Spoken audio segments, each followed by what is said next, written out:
चलिए स्वागत करता हूं आप सबों का मेरे YouTube चैनल वीकेटी एजुकेशन में, जहां मैं आज आप सबों के लिए लेकर आ रहा हूं कक्षा 8वीं के पहला अध्याय नागरिक शास्त्र का पहला अध्याय संविधान। संविधान के विषय में संक्षेप में बताना चाहता हूं। जिस प्रकार किसी स्कूल को चलाने के लिए या किसी घर को चलाने के लिए कुछ नियम कानून होते हैं, हर घर का एक अपना नियम होता है।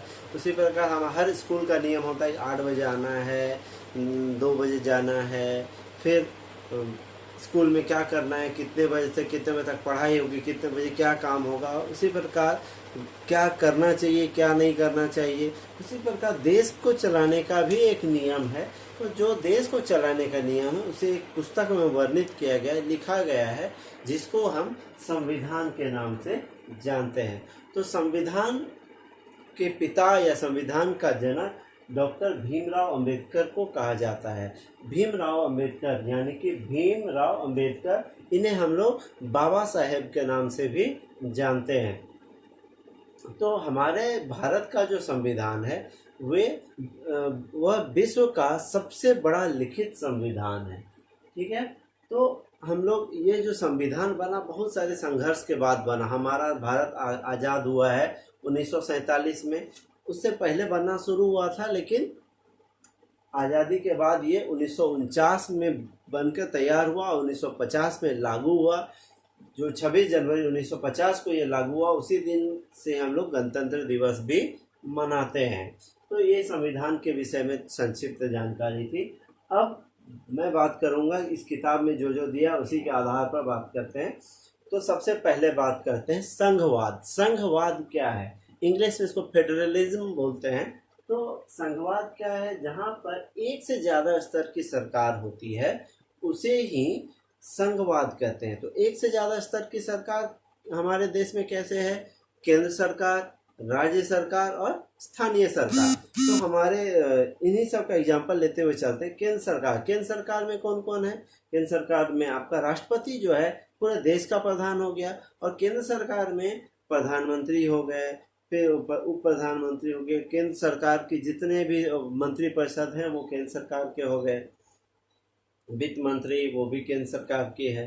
तो वो हो गए केंद्र सरकार। फिर उसके बाद हमारे झारखंड के मुख्यमंत्री कौन है?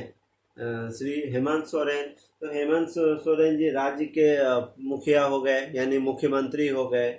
उसी प्रकार हमारे क्षेत्र के स्थानीय नेता जो हैं, और हमारे पंचायत के जो नेता होते हैं वो स्थानीय स्तर की सरकार है। तो हर किसी के पास कुछ अधिकार है कि वो अपने क्षेत्र के लिए कानून बना सकते हैं, लेकिन कानून बनाने का अधिकार मुख्यतः केंद्र सरकार के पास होता है या फिर राज्य सरकार के पास। कभी कभी विवाद की स्थिति में केंद्र सरकार के द्वारा बनाया गया नियम ही मान्य होता है और राज्य सरकार उसको पालन करती है। कभी कभी विशेष परिस्थिति में राज्य सरकार के द्वारा बनाया गया नियम भी मान्य होता है, लेकिन ये कब होता है? जब उस कानून पर राष्ट्रपति ने साइन कर दिया, और राष्ट्रपति अगर उस पर साइन कर दे तो वह कानून जो होता है उस राज्य में मान्य हो जाएगा। ठीक है। तो जो कानून बनाने का जो मुद्दे हैं, कानून बनाने के मुद्दे हैं, कौन सा किस आधार पर बनाते हैं, उन्हें 3 वर्गों में बांटा गया है। वो है 3 सूची है: संघ सूची, राज्य सूची और समवर्ती सूची। संघ सूची क्या है? संघ सूची में वो सारे विषय आते हैं जो राष्ट्रीय महत्व के होते हैं। राष्ट्रीय महत्व के विषय जैसे कि सुरक्षा, वित्त, संचार। सुरक्षा जैसे कि आप सीआरपीएफ को देखेंगे, सेंट्रल रिजर्व पुलिस फोर्स। वो क्या सेंट्रल है पूरे भारत में। भारतीय केंद्र सरकार उसको चलाती है भारत में, उसको पूरे भारत में आप फैले हुए देखे होंगे। फिर वित्त, संचार, वित्त हो गए। वित्त यानी फाइनेंस, जो पैसे से संबंधित मामला है वो वित्त मंत्री देखता है। तो वित्त मंत्री हमारे देश के मुख्यमंत्री कौन है? हमारे देश के वर्तमान वित्त मंत्री हैं श्रीमती निर्मला सीतारमन। तो वित्त मंत्री हैं वो। और संचार, संचार यानी कि जो नेटवर्क का, मोबाइल आपका जो चल रहा है वो संचार है। टीवी देख पाते हैं वो संचार के माध्यम से देख पाते हैं। मीडिया हो गया वो संचार के माध्यम से है, न्यूज़पेपर वो संचार के माध्यम से, ये सारा जितना भी है वो राष्ट्रीय महत्व के विषय हैं जो जिस पर कानून बनाने का अधिकार संघ सूची को यानी केंद्र इस पर कानून बनाता है। तो संघ सूची पर कानून कौन बनाता है? केंद्र सरकार। अब आते हैं राज्य सरकार, राज्य यानी राज्य सूची। तो राज्य से संबंधित विषय, जो राज्य से संबंधित विषय है जैसे कि भूमि, कृषि, पुलिस, इन सब पर कानून बनाने का अधिकार राज्य सरकार को है। और राज्य सरकार जो विषय पर कानून बनाती है वो इसमें आते हैं। तो भूमि, जो राज्य के जितने भूमि है उनका लगान वसूलना हुआ या उसके लिए जो कानून बनाते हैं वो राज्य सूची अपने आधार पर बनाती है। कृषि हो गया, पुलिस भी आपने देखा होगा, पुलिस के यहाँ पर टैग लगा रहता है कंधे पर। जैसे हम लोग झारखंड में रहते हैं तो झारखंड का झारखंड पुलिस यहाँ लिखा मिल जाएगा, बिहार में आप जाएंगे तो बिहार में यहाँ बिहार पुलिस मिल जाएगा। तो हर राज्य का अपना अपना पुलिस बल होता है।